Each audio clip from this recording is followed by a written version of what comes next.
Je viens d'écouter une conférence de Manitou, dont Ashkenazi, en hébreu, qu'il devait donner d'ailleurs en Israël.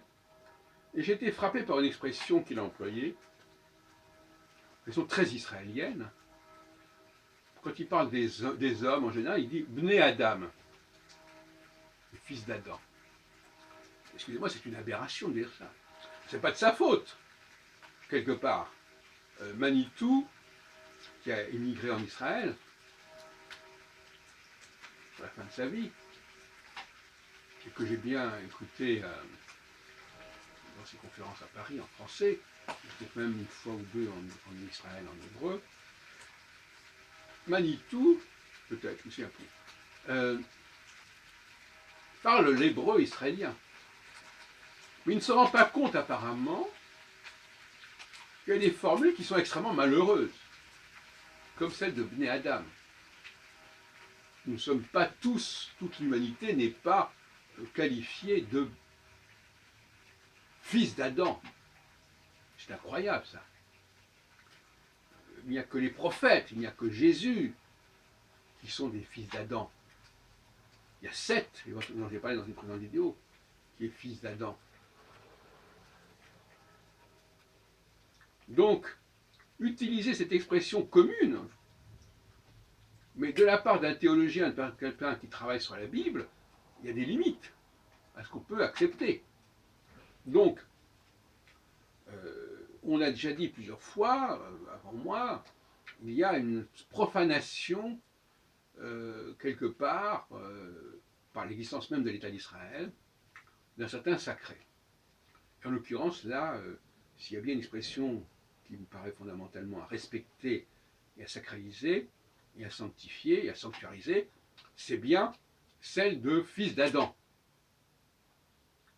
Alors, parler comme ça, de façon désinvolte, des fils d'Adam pour désigner l'humanité, ou les gens en général, ça me paraît grossier comme erreur. Et je voulais la relever, parce que il y a des...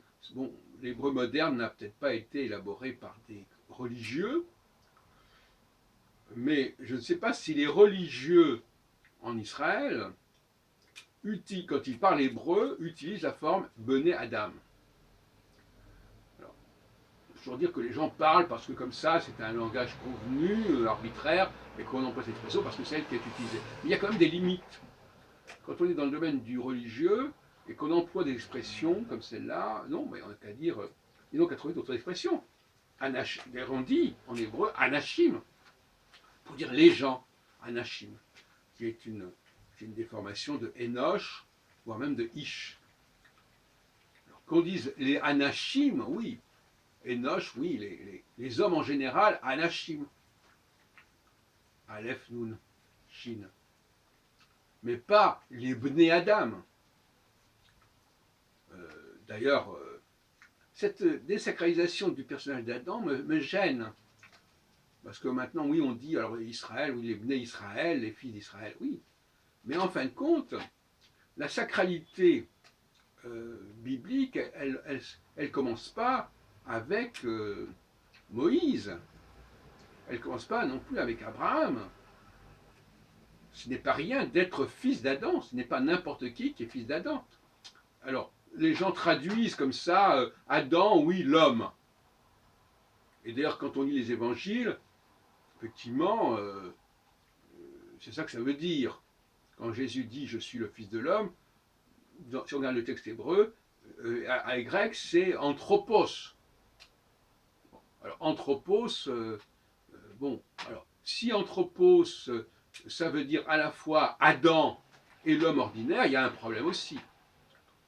Et d'ailleurs, on trouve déjà cette expression chez Daniel, dans un livre un peu marginal de l'Ancien Testament. Donc il y a un problème au niveau de l'expression. On ne peut pas utiliser le même mot homme pour désigner tous les êtres humains. Il y a une catégorie spéciale qui sont les fils d'Adam. Et si Jésus est appelé, à mon avis, fils d'Adam, devrait être appelé fils d'Adam, et non pas fils de l'homme, parce que ça ne veut rien dire. Alors on nous dit, ah oui, mais ça veut dire que Jésus accepté de devenir un homme ordinaire. Non, Jésus n'est pas un homme ordinaire, pas plus que Moïse, non plus d'ailleurs.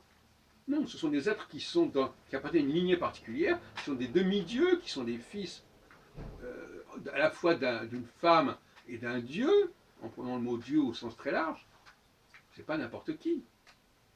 Donc, il n'y a pas de raison de s'exprimer de manière aussi vague. Il y a. Alors, est-ce que tous les juifs sont des fils d'Adam? Bon, laissons la question ouverte, hein, de certaine manière. Est-ce que le peuple élu, bon, on sait très bien que les juifs ne se reproduisent pas tous par l'opération du Saint-Esprit. Bon, donc de toute façon, ça paraît difficile de dire ça. Mais, sait-on jamais? On peut toujours dire que de toute façon, les juifs naissent d'une femme, et ça, c'est. Alors, la matrilinéarité, justement, dans le judaïsme, elle renvoie à la notion de naissance d'Adam. Puisque Jésus est né d'une femme, mais pas forcément d'un père, au sens humain du terme. Vous me direz, mais pourquoi vous parlez tout le temps de Jésus, vous qui êtes juif, etc. Parce que je considère que les textes qui sont dans la tradition juive et le Nouveau Testament s'inscrit dans la tradition juive d'une manière ou d'une autre, de toute façon, par-delà la question religieuse. Ces textes-là sont porteurs d'un certain nombre de vérités, et je dis qu'effectivement, le personnage de Jésus, la naissance de Jésus est décrite de manière beaucoup plus précise que la naissance de Moïse ou même de Seth, etc. Donc finalement, ça nous apporte un éclairage qui nous manquait. Et donc je le dis sans scrupule, moi, la naissance de Jésus, ça me permet de mieux comprendre la naissance d'Adam. Et en tout cas des fils d'Adam, parce que bon, et quand Jésus dit qu'il est fils d'Adam, il n'est pas simplement le fils d'un homme. D'ailleurs, de toute façon, bon, bien que dans l'évangile selon Matthieu, il y a les deux thèses. Il y a la thèse de la naissance miraculeuse avec Marie, et puis il y a la thèse qui serait le descendant de la tige de Jessé, et donc de David, bon, par son père Joseph, qui n'est pas vraiment son père. Donc c'est très compliqué. Ça montre bien qu'on a un patchwork là, on a quelque chose, on a une mosaïque, une rhapsodie d'éléments. Bon, et il faut arriver à ne pas tout mélanger et à décontextualiser et à ressortir les éléments et à les isoler de contextes dans lesquels on les a mis. Bon. Donc voilà, petite réflexion.